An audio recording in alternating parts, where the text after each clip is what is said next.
Yes students, मेरी पिछली video में मैंने आपको ट्रिग्नोमेट्रिक रेशियोज के बारे में एक्सप्लेन किया था। अब उन रेशियोज को क्वेश्चंस में कैसे अप्लाई करना है आज वो बताने जा रही हूँ। तो हमारा क्वेश्चन है sine theta is equal to 3/5। Sine theta is equal to 3/5। तो बच्चों साइन थीटा की रेशियो क्या थी ये मैंने आपको बताया था। चलो मैं फिर दोबारा बता देती हूँ। Perpendicular upon hypotenuse. Sine theta का फॉर्मूला परपेंडिकुलर अपॉन हाइपोटेन्यूज। तो सबसे पहले हम एक ट्राइंगल बना लेते हैं, राइट एंगल ट्राइंगल। उसमें परपेंडिकुलर की वैल्यू 3 डालेंगे, हाइपोटेन्यूज की वैल्यू 5 डालेंगे। अब हमारे पास बेस की वैल्यू मिसिंग है। This is the base. ये वैल्यू बच्चों हमारे पास नहीं है। अब हमने इसको कैलकुलेट करना है बाय यूजिंग पाइथागोरस थ्योरम। आपको याद होगा पाइथागोरस थ्योरम, आपने छोटी क्लासेस में ज़रूर की होगी। इसका फॉर्मूला है h² is equal to p² plus b²। h की वैल्यू बच्चों 5 है, परपेंडिकुलर की वैल्यू बच्चों 3 है और बेस की वैल्यू हमारे पास नहीं है। तो ये 25 आ जाएगा और इधर 9 आ जाएगा और ये b²। अब b² कैलकुलेट करने के लिए 9 को बेटा 25 से माइनस करेंगे तो हमारे पास 16 आ जाएगा और b इसका स्क्वायर रूट करके आ जाएगा। तो b की वैल्यू बच्चों कितनी आ गई? 4।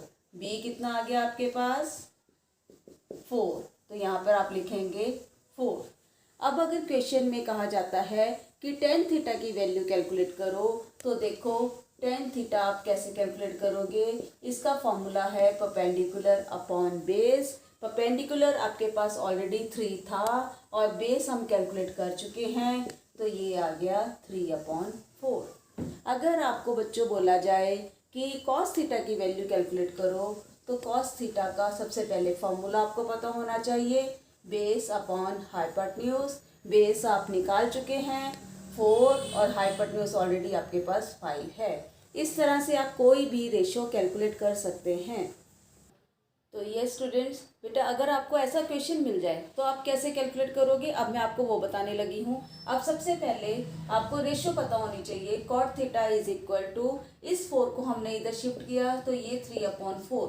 अब बच्चों कॉट थीटा का फॉर्मूला क्या था आप याद करो, पंडित बद्री प्रसाद हर हर बोले, जो मैंने आपको बताया था।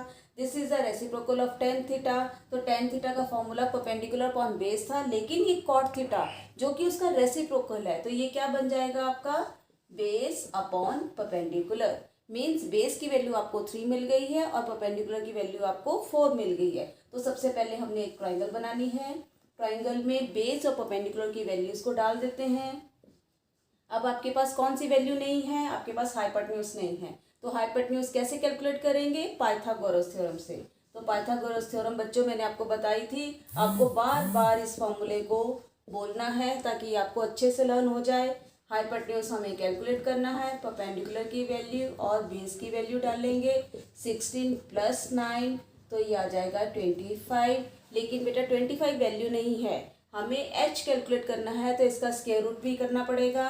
h की वैल्यू कैलकुलेट करके हमारे पास आ जाएगा 25 का स्क्वायर रूट 5। तो सबसे पहले इस ट्राइंगल में सारी वैल्यूज को फिल करना है।